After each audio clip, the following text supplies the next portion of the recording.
Tudo bem? Bem-vindo. Bom dia, Viviane, muito obrigado.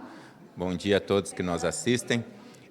Uma breve, um resumo de uma prestação de contas, para a nossa sociedade e também para casa aqui, do nosso trabalho lá em Brasília, em busca de recursos, para os nossos projetos de infraestrutura, de saúde, de educação, projetos sociais de Caxias do Sul, o qual, como você e todos que assistiram a nossa apresentação de prestação de contas ali, pôde ver que foi de grande importância essa viagem, fomos muito bem recebidos lá e trouxemos bons resultados. O senhor também comentou sobre a questão do bairro Vergueiros, de algumas melhorias que podem... Existe alguma boa notícia aí para os moradores desse bairro?